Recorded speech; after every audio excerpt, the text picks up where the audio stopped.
নমস্কার বন্ধুরা, আমি শ্রাবণী আপনাদের সবাইকে স্বাগত জানাই আমার শ্রেয়াস কিচেনে। আজকের পর্বে আমি নিয়ে এসেছি মিষ্টি কুমড়ো দিয়ে তৈরি একটি নিরামিষ পদ, যা গরম ভাতের সাথেও গরম গরম খাওয়া যেতে পারে, আর রুটি পরোটার সাথে বা লুচির সাথেও মিষ্টি কুমড়োর এই রেসিপিটি ট্রাই করে দেখতে পারেন। একটি বিশেষ মশলা ব্যবহার করে এই নিরামিষ মিষ্টি কুমড়ো রেসিপিটি কিন্তু খেতে দারুণ স্বাদের হয়েছিল। ভিডিওটি পুরো দেখার অনুরোধ রইল।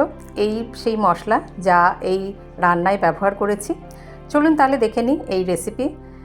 এটা আপনারা পুরো মিষ্টি কুমড়ো দিয়েও করতে পারেন। আমি এখানে একটু আলুও ব্যবহার করেছি। রান্নাটা করছি সর্ষের তেলে 2 চামচ তেল গরম করে তাতে কালো জিরে, কালো সর্ষে আর শুকনো লঙ্কা ফোড়ন দিয়ে দিয়েছি। ফোড়নটা কয়েক সেকেন্ড নাড়াচাড়া করে বেশ সুন্দর গন্ধ বেরিয়ে এলো। তারপরে আমরা দিয়ে দিচ্ছি ডুমো ডুমো করে কেটে রাখা আলু আমি 2টো মাঝারি সাইজের আলুই দিয়েছি। এখানে সামান্য একটু নুন দিয়ে দিলাম আর দিয়ে দিচ্ছি হলুদ গুঁড়ো দিয়ে আমরা এই আলুটাকে ভালো করে একটু ভেজে নেব। লো টু মিডিয়াম হিটে রেখে 3 মিনিট মতো আলুটাকে প্রথমে একটু ভেজে নেব। হালকা দেখুন রং ধরে আসতে শুরু করছে, তারপরে আমরা আবার লো আঁচে রেখে 3 মিনিট ঢাকা দিয়ে রান্না করে নেব। ঢাকা দিয়ে রান্না করে নিলে এই সবজিগুলো তাড়াতাড়ি সিদ্ধও হয়ে যায়। এই যে ঢাকা দিয়ে আমরা 3 মিনিট রান্না করে নিয়েছি, দেখুন আলুতে কিন্তু বেশ রং ধরে এসেছে। এখানে আমি দিয়ে দিচ্ছি মিষ্টি কুমড়ো, যার খোসাগুলো কিন্তু আমি সম্পূর্ণ ছাড়াইনি। মিষ্টি কুমড়োগুলো একটু বড় বড় করে কেটেছি। চাইলে আপনারা খোসা ছাড়িয়ে নিতে পারেন, আমি খোসাটা অল্প অল্প রেখেছি। এবার আলু আর মিষ্টি কুমড়োটা একটু মিশিয়ে নিলাম, দিয়ে তারপরে আমরা আবার ঢাকা দিয়ে 3-4 মিনিট রান্না করে নেব লো আছে, তাহলে মিষ্টি কুমড়োটাও একটু সিদ্ধ হয়ে যাবে। ততক্ষণে আমরা দেখে নিই যে কী এই মশলা আমরা ব্যবহার করেছি। এতে কড়াইতে শুকনো খোলায় ভেজে নেব 1 চামচ সাদা জিরে, 1 চামচ গোটা ধনে, একটা শুকনো লঙ্কা, সাদা তিল দিয়ে দিচ্ছি 2 চামচ আর 1.5-2 মুঠো মতো চীনাবাদাম।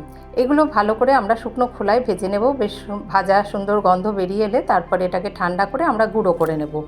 এতে জল মেশাবো না, এমনি গুঁড়ো করে নিয়েই এটাকে আমরা গুঁড়ো করেই মশলাটা বানিয়ে নেব। এই জন্য এই রান্নায় আর অন্য কোনো রকম মশলা আমি ব্যবহার করিনি, নুন হলুদ ব্যবহার করেছি আর এই মশলাটা দিয়েই রান্নাটা হবে। আমার চ্যানেলে নতুন বন্ধুরা যারা এখনও চ্যানেলটিকে সাবস্ক্রাইব করেনি, অনুরোধ করব চ্যানেলটিকে সাবস্ক্রাইব করে আমার পাশে থাকবেন। আপনাদের সাপোর্ট আর ভালোবাসা কিন্তু আমাকে এগিয়ে যেতে সাহায্য করবে। এবারে দেখুন আলু আর কুমড়োটা বেশ ভালো করে ভাজা হয়ে গিয়েছে। এবার আমরা ওই মশলাটা এখানে মিশিয়ে দেব। এবার মশলাটা মিশিয়ে দেওয়ার পরে আমরা খুব ভালো করে 4-5 মিনিট রান্না করে নেব। লুচির সাথেও কিন্তু আমরা মিষ্টি কুমড়ো আলু তরকারি বানিয়ে থাকি, এইভাবে একবার বানিয়ে দেখবেন, খেতে কিন্তু এই রেসিপিটি দারুণ স্বাদের হয়। দেখুন মিষ্টি কুমড়ো আলু এগুলো কিন্তু সব সিদ্ধ হয়ে গিয়েছে, আমরা ঢাকা দিয়ে ভাজা করে নিয়েছি, তার ফলে বেশ ভালোভাবে সিদ্ধ হয়ে গেছে। 3-4 মিনিট মতো আমরা কষিয়ে নিলাম মশলাটাকে। তারপরে যেহেতু সব সবজি সিদ্ধই হয়ে গেছে, মানে সব বলতে আলু আর মিষ্টি কুমড়ো, তাই খুব বেশি জল দেওয়ার প্রয়োজন নেই। অল্প একটু জল দিয়ে 2 মিনিট মতো লো আঁচে আমরা ঢাকা দিয়ে রান্না করে নেব। আমি এতে নুন দিতে ভুলে গেছিলাম, তাই ঢাকাটা খুলে দিয়ে একটুখানি নুন আবার আন্দাজ মতো দিয়ে দিলাম। নুন প্রথমে শুরুতে একটুখানি দিয়েছিলাম। তখন 2 মিনিট পরে এটা একদম, আপনারা চাইলে একটু ঝোল ঝোল রাখতে পারেন, তবে এটা একদম মাখো মাখোই কিন্তু খেতে বেশ ভালো লাগে। এতে যেহেতু নিরামিষভাবে রান্না করছি, তো এটাতে একটু চিনি দিলে কিন্তু এর স্বাদটা ভালোই ব্যালেন্স হয়। যে সকল বন্ধুরা আমার পাশে আছেন তাদেরকে জানাই অসংখ্য ধন্যবাদ। সামান্য একটু চিনি দিয়ে মিশিয়ে দিলাম। দেখুন যেহেতু মিষ্টি কুমড়োর খোসাগুলো ছাড়ায়নি, তাই কিন্তু একটু গোটা গোটাই রয়েছে। একদম শেষের পর্যায়ে চলে এসেছি, খুব তাড়াতাড়ি হয়েও যায় এই রান্নাটা, খেতেও কিন্তু বেশ ভালো হয়। রান্নার একেবারে শেষে একটু কাঁচা লঙ্কা আর ধনেপাতা দিয়ে গ্যাসের আঁচ বন্ধ করে দিয়ে ঢাকা দিয়ে স্ট্যান্ডিং টাইমে রেখে দেবো 3-4 মিনিট।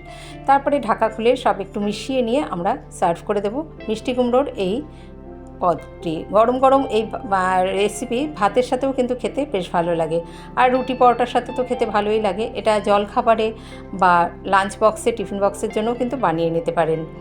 রেসিপিটি ট্রাই করে দেখার অনুরোধ রইল। আশা করি আপনাদের ভালো লাগবে। ভালো লাগলে একটি লাইক অবশ্যই দেবেন, আর আমাকে সাপোর্ট করতে চ্যানেলটিকে সাবস্ক্রাইব করতে ভুলবেন না।